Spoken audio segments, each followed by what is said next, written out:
എല്ലാ പ്രേക്ഷകർക്കും പുതിയൊരു വീഡിയോയിലേക്ക് സ്വാഗതം.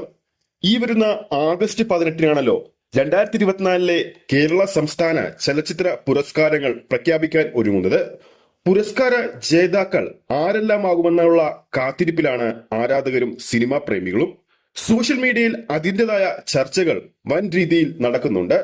ബ്രഹ്മയുഗത്തിലെ ചാത്തിനായി മമ്മൂട്ടി ഇത്തവണയും മികച്ച നടനാകാനുള്ള സാധ്യതയിൽ പട്ടികയിൽ 1-ാം സ്ഥാനത്ത് തുടരുന്നു. കടുത്ത മത്സരം മമ്മൂക്കയോടൊപ്പം കാഴ്ചവെച്ചുകൊണ്ട് ആസിഫ് അലിയും വിജയരാഘവനും, ലിസ്റ്റിൽ ലാലേട്ടനുമുണ്ട്. അപ്പോൾ എന്തുകൊണ്ട് മമ്മൂക്ക 1-ാം സ്ഥാനത്ത് തുടരുന്നു? അതിനെക്കുറിച്ചുള്ള ചർച്ചകളാണ് ഈ വീഡിയോയിൽ നമ്മൾ നോക്കാൻ പോകുന്നത്. വീഡിയോയിലേക്ക് പോകുന്നതിന് മുമ്പ് നമ്മുടെ ചാനൽ ആദ്യമായിട്ടാണ് കാണുന്നതെങ്കിൽ ചാനൽ ഒന്ന് സബ്സ്ക്രൈബ് ചെയ്ത് സപ്പോർട്ട് ചെയ്യുക.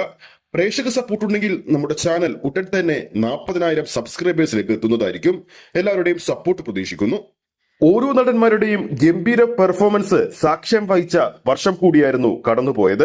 കഴിഞ്ഞ വർഷം ആസിഫ് അലിയുടേതായി Thalavan, adios amigos, level cross, Kishkindha Kaandam എന്നിങ്ങനെ അനവധി മികച്ച കഥാപാത്രങ്ങളും മികച്ച ചിത്രങ്ങളുമാണ് പിറന്നത്.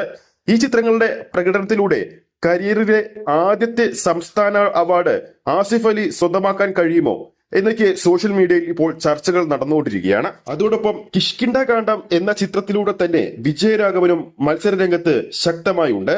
ഒരു കാട്ടിൽ ഒരു മുറിയിൽ, കിഷ്കിണ്ട കാണ്ഡം, റൈഫിൾ ക്ലബ് തുടങ്ങിയ സിനിമകളിൽ പോലും മികച്ച പ്രകടനമാണ് വിജയരാഘവൻ കഴിഞ്ഞ കൊല്ലം കാഴ്ചവെച്ചത്. 2024 പുറത്തിറങ്ങിയ ബ്രഹ്മയുഗം, ടെർബോ, എബ്രഹാം ഓസ്ലർ, യാത്ര 2, മനോരഥങ്ങൾ എന്നിവയായിരുന്നു കഴിഞ്ഞ വർഷം പുറത്തിറങ്ങിയ മമ്മൂട്ടി ചിത്രങ്ങൾ.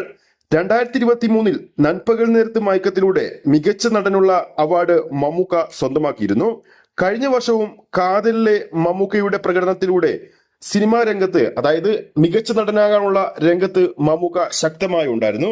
എന്നാൽ കഴിഞ്ഞ കൊല്ലം ആടുജീവിതത്തിലെ പ്രകടനത്തിലൂടെ പൃഥ്വിരാജായിരുന്നു മികച്ച നടനായത്. കഴിഞ്ഞ വർഷം മികച്ച നടിക്കുള്ള പുരസ്കാരം സ്വന്തമാക്കിയത് ഉള്ളൊഴുക്കിലെ പ്രകടനത്തിലൂടെ ഉർവശിയായിരുന്നു. ഈ വർഷം സൂക്ഷ്മദർശിനിയിലെ പ്രകടനത്തിലൂടെ നസ്രിയയും, theatre the myth of reality എന്ന സിനിമയിലൂടെ റീമയും മികച്ച നടിക്കുള്ള മത്സരത്തിൽ നല്ല രീതിയിലുള്ള മത്സരം കാഴ്ചവെക്കുന്നുണ്ട്. തുടരെയുള്ള വർഷങ്ങളിൽ സംസ്ഥാന അവാർഡ് പ്രഖ്യാപിക്കാൻ ഒരുങ്ങുമ്പോൾ മികച്ച നടനുള്ള ലേബലിൽ 1-ാം സ്ഥാനത്ത് എന്തുകൊണ്ട് മമ്മൂട്ടിയുടെ പേര് എന്നും ഉയർന്നു കേൾക്കുന്നു? ഈ കൊല്ലവും മമ്മൂട്ടിയുടെയും ആസിഫ് അലിയുടെയും പേരാണ് മികച്ച നടനുള്ള അവാർഡിൽ 1-ാം സ്ഥാനത്ത് നേടാനുള്ള അർഹതയിൽ മുൻപന്തിയിലുള്ളത്.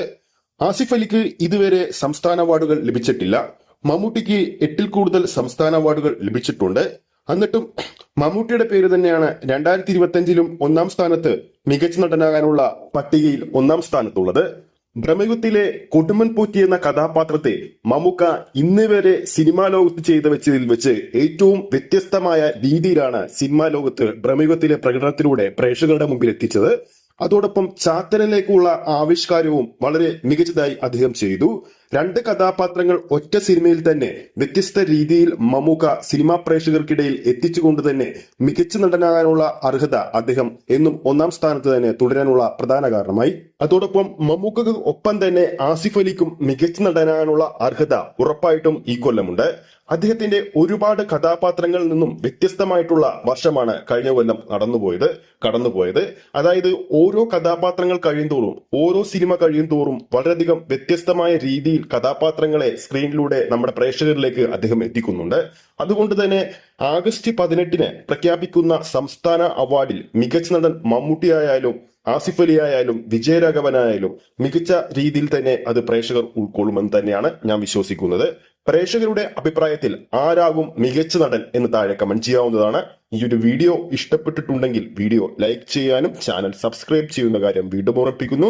അടുത്തൊരു അപ്ഡേറ്റുമായി നമുക്ക് വീണ്ടും കാണാം.